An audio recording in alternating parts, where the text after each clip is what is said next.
India முழுவதும் Telegram செயலி பயன்பாட்டிற்கு தற்காலிக தடை விதித்து மத்திய அரசு உத்தரவை பிறப்பித்திருக்கிறது. தொடர்பான மேலும் விவரங்களை தருவதற்காக செய்தியாளர் ராஜேஷ் இணைப்பில் இருக்கிறார். ராஜேஷ், வணக்கம். இந்தியா முழுவதும் டெலிகிராம் செயலிக்கு தற்காலிகமாக தடை விதித்திருக்கிறது மத்திய அரசு. என்ன காரணம் கூறப்படுகிறது? முழு விவரங்கள்.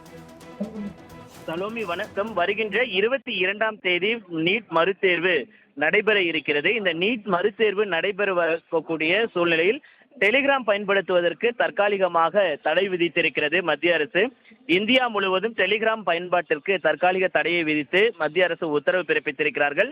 நீட் வினாத்தல் கசிவதை தடுக்கும் விதமாக நாடு முழுவதும் டெலிகிராம் செயலியை பயன்படுத்த தடை விதிக்கப்பட்டிருக்கிறது. ஏற்கனவே இந்த நீட் தொடர்பான அந்த வினாத்தாள்கள் வெளியானதில் டெலிகிராம் முக்கிய பங்கு வகிப்பதாக தகவல் எல்லாம் வெளியாகி இருந்தது. இதன் காரணமாக அதிரடி நடவடிக்கையாக மத்திய அரசு இதனை மேற்கொண்டிருப்பதாக தகவல் வெளியாகி இருக்கிறது. தேசிய தேர்வு முகமையின் பரிந்துரையை ஏற்று மத்திய தொழில்நுட்ப தகவல் துறை இந்த நடவடிக்கையை மேற்கொண்டிருக்கிறார்கள். கடந்த மே மாதம் நடந்த நீட் தேர்வின் போது வினாத்தாள்கள் டெலிகிராம் மூலமாக கசிந்ததாக தகவல் வெளியாகி இருந்தது. இதனை அடுத்துதான் வருகின்ற 22ஆம் தேதி நீட் மறுதேர்வு நடைபெற உள்ள நிலையில் டெலிகிராம் பயன்பாட்டிற்கு தற்காலிகமாக மத்திய அரசு தடை விதித்திருக்கிறது. சலோமி, இந்தியா முழுவதும் டெலிகிராம் செயலி பயன்பாட்டிற்கு தற்காலிக தடை விதித்து மத்திய அரசு உத்தரவை பிறப்பித்திருக்கிறது. தொடர்பான மேலும் விவரங்களை தருவதற்காக செய்தியாளர் ராஜேஷ் இணைப்பில் இருக்கிறார். ராஜேஷ், வணக்கம். இந்தியா முழுவதும் டெலிகிராம் செயலிக்கு தற்காலிகமாக தடை விதித்திருக்கிறது மத்திய அரசு. என்ன காரணம் கூறப்படுகிறது? முழு விவரங்கள்.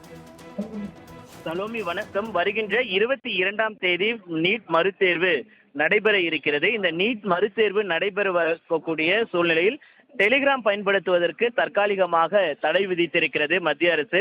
இந்தியா முழுவதும் டெலிகிராம் பயன்பாட்டிற்கு தற்காலிக தடையை விதித்து மத்திய அரசு உத்தரவு பிறப்பித்திருக்கிறார்கள். நீட் வினாத்தல் கசிவதை தடுக்கும் விதமாக நாடு முழுவதும் டெலிகிராம் செயலியை பயன்படுத்த தடை விதிக்கப்பட்டிருக்கிறது. ஏற்கனவே இந்த நீட் தொடர்பான அந்த வினாத்தாள்கள் வெளியானதில் டெலிகிராம் முக்கிய பங்கு வகிப்பதாக தகவல் எல்லாம் வெளியாகி இருந்தது.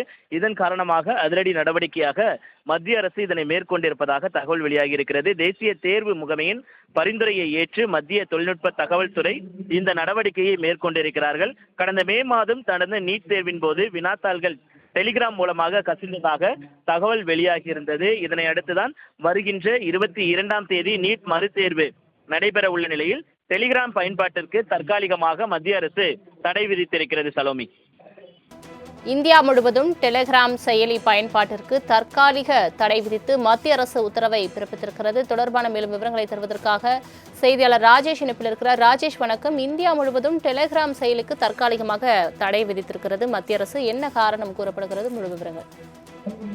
சலோமி, வணக்கம். வருகின்ற 22ஆம் தேதி நீட் மறுதேர்வு நடைபெற இருக்கிறது. இந்த நீட் மறுதேர்வு நடைபெறக்கூடிய சூழ்நிலையில் டெலிகிராம் பயன்படுத்துவதற்கு தற்காலிகமாக தடை விதித்திருக்கிறது மத்திய அரசு. இந்தியா முழுவதும் டெலிகிராம் பயன்பாட்டிற்கு தற்காலிக தடையை விதித்து மத்திய அரசு உத்தரவு பிறப்பித்திருக்கிறார்கள். நீட் வினாத்தல் கசிவதை தடுக்கும் விதமாக நாடு முழுவதும் டெலிகிராம் செயலியை பயன்படுத்த தடை விதிக்கப்பட்டிருக்கிறது. ஏற்கனவே இந்த நீட் தொடர்பான அந்த வினாத்தாள்கள் வெளியானதில் டெலிகிராம் முக்கிய பங்கு வகிப்பதாக தகவல் எல்லாம் வெளியாகி இருந்தது. இதன் காரணமாக அதிரடி நடவடிக்கையாக மத்திய அரசு இதனை மேற்கொண்டிருப்பதாக தகவல் வெளியாகி இருக்கிறது. தேசிய தேர்வு முகமையின் பரிந்துரையை ஏற்று மத்திய தொழில்நுட்ப தகவல் துறை இந்த நடவடிக்கையை மேற்கொண்டிருக்கிறார்கள். கடந்த மே மாதம் நடந்த நீட் தேர்வின் போது வினாத்தாள்கள் டெலிகிராம் மூலமாக கசிந்ததாக தகவல் வெளியாகி இருந்தது. இதனை அடுத்துதான் வருகின்ற 22ஆம் தேதி நீட் மறுதேர்வு நடைபெற உள்ள நிலையில் டெலிகிராம் பயன்பாட்டிற்கு தற்காலிகமாக மத்திய அரசு தடை விதித்திருக்கிறது. சலோமி, தங்களின் முழு விவரங்களுக்கு நன்றி ராஜேஷ்.